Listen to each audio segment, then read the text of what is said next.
Deus designa quem irá sofrer. No primeiro caso, Deus tem designado quem irá sofrer. O sofrimento não sobrevém por acaso, nem pela vontade do homem, mas pela vontade e pelo desígnio de Deus. Assim, Bunyan cita 1 Tessalonicenses 3,3: para que ninguém seja abalado por essas tribulações. Vocês sabem muito bem que somos designados para isso. Bunyan nos relembra que não devemos pensar que o sofrimento é algo estranho para quem teme a Deus, como diz 1 Pedro 4,12, e ele apela para Apocalipse 6,11, onde é dito aos mártires sob o altar no céu que esperassem um pouco mais até que se completasse o número dos seus conservos e irmãos que deveriam ser mortos. Marque bem isto, comenta Bunyan, como eles. O número designado de mártires. Bunyan conclui daí: sofrimento por justiça, e por causa da justiça é pela vontade de Deus. Deus tem designado quem deve sofrer. Meu futuro está em tuas mãos. Em segundo lugar, Deus tem designado quando eles sofrerão pela sua verdade aqui neste mundo. As épocas de sofrimento para esta ou aquela pessoa são determinadas quanto ao tempo em que serão provadas por sua fé. Daí, quando Paulo estava temeroso em Corinto, o Senhor o fortaleceu em um sonho dizendo: não tenha medo, continue falando e não fique calado, pois eu estou com você e ninguém vai fazer-lhe mal ou feri-lo, porque tem muita gente nesta cidade. Atos 18, 9-10. O tempo do seu sofrimento, escreveu Bunyan, ainda não havia chegado. O mesmo foi dito de Jesus. Então tentaram prendê-lo, mas ninguém lhe pôs as mãos, porque a sua hora ainda não havia chegado. João 7,30. Bunyan conclui: as épocas, portanto, e as ocasiões, mesmo para o sofrimento do povo de Deus, não estão nas mãos do inimigo, mas nas mãos de Deus. Como Davi disse: o meu futuro está nas tuas mãos. Salmo 31, versículo 15. Santos sofredores são borrifados sobre a terra para evitar que ela cheire mal. Em terceiro lugar, Deus tem designado onde este, aquele ou outro bom homem qualquer deve sofrer. Moisés e Elias, quando apareceram no Monte Santo, contaram a Jesus os sofrimentos que ele deveria cumprir em Jerusalém. Lucas 9, 30-31. Os santos são borrifados pelas mãos de Deus aqui e ali, como o sal é colocado na carne, para evitar que ela cheire mal. Eles são espalhados pelo mundo para temperar a terra. Assim, da mesma forma, onde eles devem sofrer é também designado para uma melhor confirmação da verdade. Cristo disse que nenhum profeta deve morrer fora de Jerusalém. Lucas 13:33. Mas por quê? Deus designou que devem sofrer ali.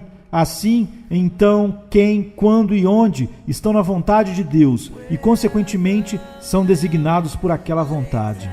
O tipo de morte com a qual Pedro iria glorificar a Deus. Em quarto lugar, Deus tem designado que tipo de sofrimento pelo qual este ou aquele santo deverá passar. Deus disse que mostraria a Paulo antecipadamente quantas coisas ele deveria sofrer por sua causa, em Atos 9,16. E está dito que Jesus indicou a Pedro antecipadamente o tipo de morte com o qual ele iria glorificar a Deus, João 21,19. Assim como Deus designa a época, o lugar e as pessoas, assim é também com o tipo de sofrimento que suportamos. Eles estão todos escritos no livro de Deus, e apesar de que a escrita nos pareça ilegível, Deus a compreende muito bem. Está designado qual dos santos deve morrer de fome, quais a espada, os quais deverão ir ao cativeiro e quem deverá ser comido pelas feras. Conclua-se então que é aparente pelo que vimos que os sofrimentos dos santos são ordenados e dispostos pela vontade de Deus. Podemos até mesmo ir mais além com Bunyan, quando ele mostra por qual verdade seus santos deverão sofrer e ainda através de qual mão e por quanto tempo. Mas perguntemos, qual é o propósito de Deus nessa exposição da soberania no sofrimento? John Bunyan nos diz claramente: eu tenho em poucas palavras lidado com isto para mostrar que nossos sofrimentos são ordenados e preparados por Ele, para que vocês possam sempre, quando tiverem problemas por causa do seu nome, não cambalear ou ficar incertos, mas ficar controlados, calmos, quietos em sua mente e digam: seja feita a vontade do Senhor. Atos 21, 14. A misericórdia de sofrermos e não sermos torturados. Mais uma vez ele alerta contra o sentimento de vingança. Aprenda a compadecer-se e a lastimar a condição do inimigo. Nunca nutra rancor contra eles por causa da sua presente vantagem. Não se aborreça por causa dos maus, nem tenha inveja dos ímpios, diz Provérbios 24:19. Não se aborreça, apesar de eles estragarem seu descanso. Foi Deus quem lhes ordenou que fizessem isto, para testar a sua fé e sua paciência. Não lhes deseje mal algum pelo que estão tirando de você. É a paga do trabalho deles, e logo vai parecer a eles que muito bem mereceram esta paga. Bendiga a Deus que você não será contado com eles. Quão amavelmente, portanto, Deus lida conosco quando escolhe afligir-nos por um pouco de tempo, para que com a bondade eterna tenha misericórdia de nós, como diz Isaías 57, de 7 a 8. Não produzem fruto, pois não há inverno ali. A chave para sofrer corretamente é ver todas as coisas nas mãos de um Deus misericordioso, bom e soberano, e viver em Deus, que é invisível. Há mais de Deus a ser experimentado em tempos de sofrimento do que em qualquer outro tempo. John Bunyan prossegue: existem coisas de Deus que podem ser observadas em um dia e noutro não.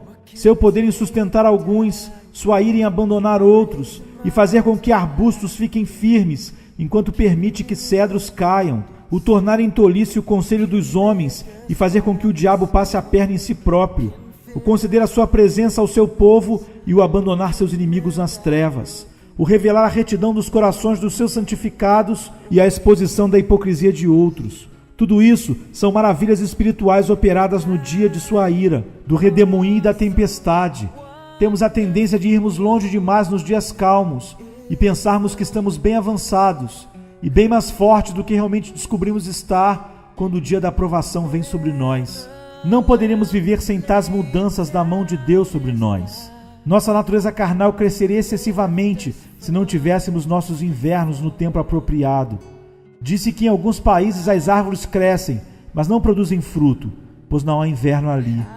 Assim, Bunyan roga ao seu povo que se humilhe debaixo da poderosa mão de Deus e que confie que tudo será para o seu bem.